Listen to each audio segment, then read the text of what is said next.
Extra Point with Jim Thunderbird and head coach Grant Redhead. Welcome into Extra Point, the very first one of the season. I'm Jim Thunderbird along with Grant Redhead. Coach, hard to imagine, but it's that time of year again, huh? Year 3. Ready to go. It's gone like that. Yeah, it's amazing. You started with a program that really needed a lot of attention. Tough first year. Second year got a little bit better, okay? See an improvement down to year number 3? Yeah, definitely. I guarantee if you see my boys out in the community, you'll see a definite improvement in them. Just the way they carry themselves, the way they act in public and things. I mean, they're good kids. Yeah. Not that I didn't have good kids, but we've taught them how to be good young men, and on and off the field. And I think you're going to see improvement across the board. You've had a couple of scrimmages already. A lot of teams do 3 in the summertime. You did 2 this year. Yeah, the first scrimmage was always, for lack of a better word, organized chaos. Mm-hmm. It was hard to prep for. You only had 2 days in pads of true contact, Saturday and Monday, and then you scrimmage Tuesday.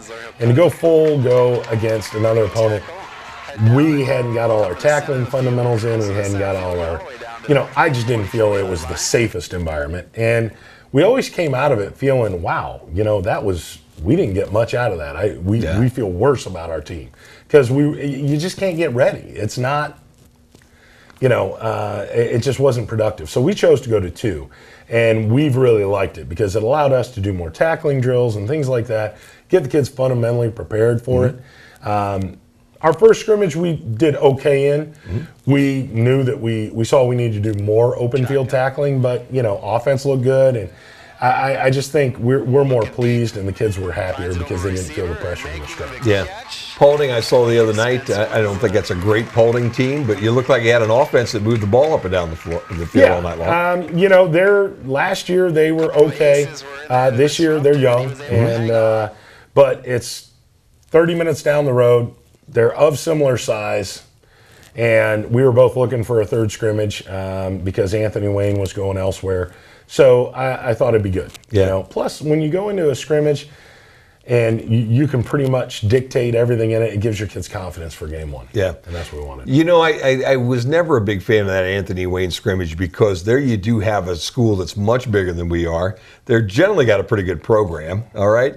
Even back when we were loaded with kids, that was our third scrimmage. We'd go in. Normally, we'd get our heads handed to us. And now you're walking towards that first game a little bit down. What's going to happen? And it really wasn't a realistic team to play, I don't think. Absolutely.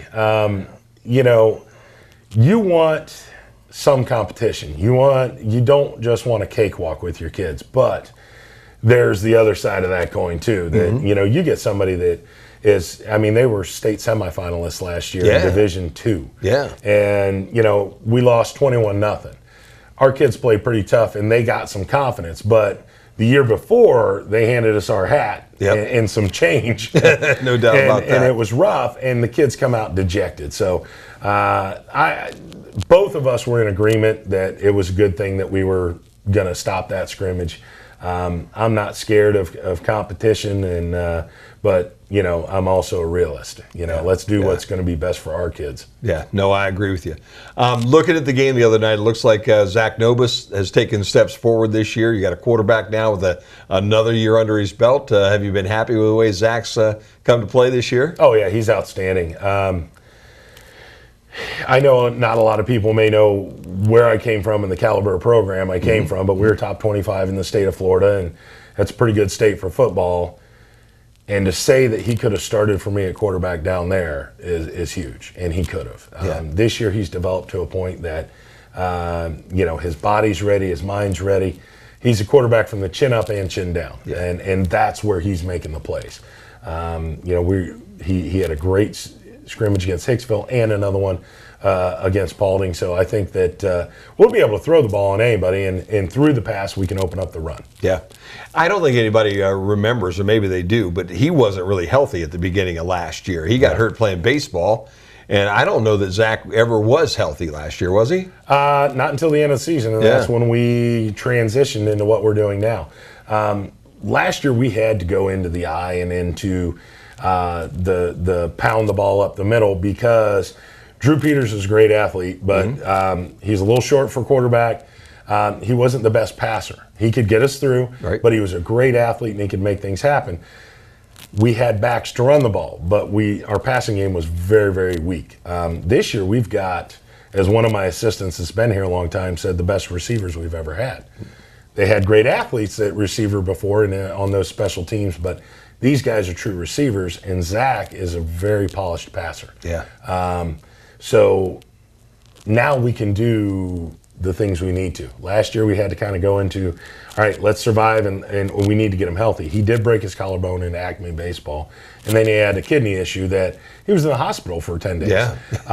And when he came back, he just didn't look healthy, and he was, lost a lot of weight. Now I watched him, walking the other day. I was checking out in Walmart, and he goes walking by, and I was like, he's put together. He's healthy. He's, he's solid. Yeah. Yeah.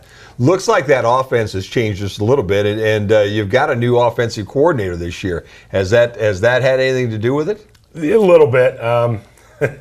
Tom Goodrich has been on me the past couple of years. He's like, hey, boss, whenever you're ready, I'll take over. And he's been planting the seed, and he's ready. That's part of it. When your assistants are ready, if you want to keep them, you got to promote them. Yeah. And he's ready. He's done a fantastic job with offense because he can focus just on offense. I had to focus on offense and special teams and everything. He's doing a great job with it. That allows me to manage the game, allows me to run all the special teams, allows me to help Coach Miner on the defense, which I was D coordinator for 15 years.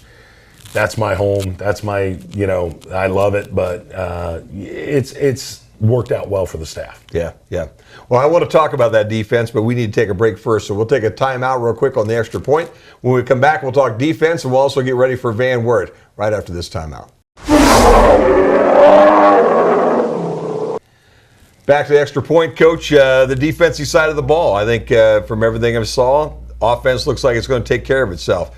Defense, though, has had a struggle a little bit here in this spring. We were shaky against Hicksville in the open field. Okay, bottom line. That and our coverages. The kids were getting crossed up. They weren't sure. Now, you have to remember, we started 2 true freshmen at safeties last year in that secondary, and they're both returning, but they're still sophomores. They're still young. We've got, 2 new corners who have done a great job, Winsler and Dean, but Connor Arthur is going to play a lot of one of those corners as well, so we can spot Austin and play him more on offense because he starts both ways. We didn't tackle well in the open field, and our coverages broke down. We fixed those things. We did better against Paulding. They aren't a real passing team, so we'll get a good test Friday night against Van Wert. They're a throwing team as well, but I feel confident. We spent a lot of time in open field tackling, and we spent a lot of time correcting our coverages, and so the kids know where their zones are and when to man up. High school football normally doesn't come down to a kicking game, but you had a kicker around here for 4 years until this year. Jones is gone now, okay? Who's taking the slack now up in that kicking game for you? Well, thanks to the boards approving dual sports, and I was part of that. Coach Neese, the soccer coach, and I really pushed dual sports. Yep. We thought it was good. Give the kids the opportunity to be great. So we have a kicker in Evan Smith. Evan has been the goalie for the last 3 years and wanted to play football. So he was going to play football this year no matter what. Okay. And now he's still able to play soccer, but he is our kicker, and he is a darn good wide receiver. He sure is, yeah. He was the Paulding nightmare because he scored 2 touchdowns on Friday and 3 goals on Saturday against Paulding. I'll be darned. Okay. He's helped a lot because now we have a solid kicking game as well. Yeah. Never kicked football before 3 weeks ago, and he listens, so it's making my life easy. Isn't that amazing? That does seem to be the trademark to this team this year, though. It seems like they really are bought in, focused, and listening to what you guys want them to do. They are. The one thing that we need to work on is maturity. It's time to grow up, boys. It's time to be, a young man, and it's game time. I had a young man ask me, Coach, he goes, "You're pretty teed up today." He goes, "Why?" I said, "Because we have 2 days till game." Yeah, yeah. Only 2 more days to prep. You guys have to start seeing that and have a sense of urgency. That's the one downside. The upside is they do listen, and they are putting the things we're teaching them into practice. It's just sometimes, kids want to be goofy, and it's like, hey, from 3 to 5, that's outside the lines. Let's focus inside the lines. No doubt. All right, Van Wert comes to town. Always good to open with those guys. It's one of the longest running opening nights in Ohio. Okay, they come in. It's a team that didn't win any games last year. It's a team that you look at on paper and you say, what's there? But it's a team also, when you watch them a little bit, there's some skilled kids on that football team. Oh, yeah. They have a couple really good athletes. They've got Jacoby Kelly. He's a great basketball player, great slot receiver. We're going to know where he's at all the time. Yep. They've got a new quarterback. Last year it was Storm Pierce, but he's playing receiver. The quarterback, big, tall, and a good runner. So we have to shut down the running queue and watch out for the slot receiver. Defensively, they've lost some. They had a great middle linebacker last year. Yeah. Fantastic. And he and Rittenhouse had a duel. It was, and luckily we won that. In an old slugfest. But they've lost him, and their defense isn't quite the same. They're still decent, but I think we'll be able to throw the ball. We need 3 to 5 stops. I said the key, we got to get 3 to 5 stops. If we get 3 stops, I think we win the game, because I feel our offense is going to be able to push deep and get some sort of points, be it a field goal, be it a touchdown, on every possession, as long as we don't shoot ourselves in the foot. Our offense is clicking that well now. So as long as we can get some stops in there, we can outscore them. Got to be fun at least to open up this year at home here in Bryan. Yeah, it is. My last game I opened up, we had 3 pick sixes, so we're not going to have that. Knock on wood, somebody. Yeah, there you go. That was the only time I'd ever seen it in my career. I think we'll be much sounder. The team's better. We're focused. We've got 52. The numbers are about in the 50s where we've been. Yeah. Our ones are great. We've got some main subs. We need to keep developing the twos along and get them ready in case we need them. But I like where the team sits. Yeah. Year number 3, you're feeling a lot more comfortable about everything. You're happy with where the program is for this 3rd year? It's a building process, and a lot of people say, well, how did the bottom fall out? You were 6-4 before you got here. Right. Kids, when I walked in, there was 1 starter. That was it. Those kids had never played because it was always the seniors before them, and then the year before I got here, there was a big senior class again. There sure was. Now we have 18 lettermen and 13 returning starters. We had that last year. We've got some experience, and I think that's going to be a key. But when you're in a process of changing over, first year usually you lose, and you lose big.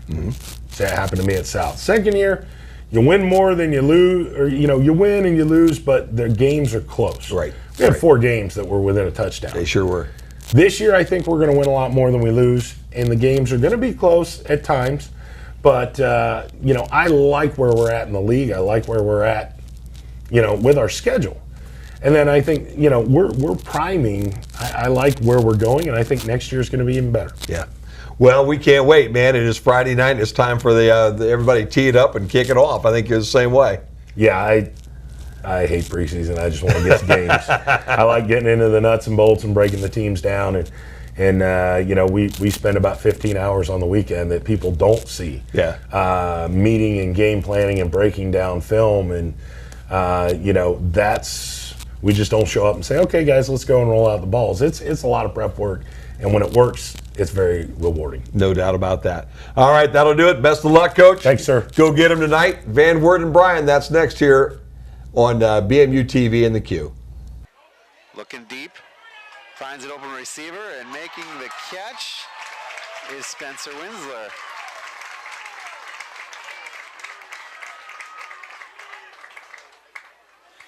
A couple of aces were in there to disrupt it, but he was able to hang on.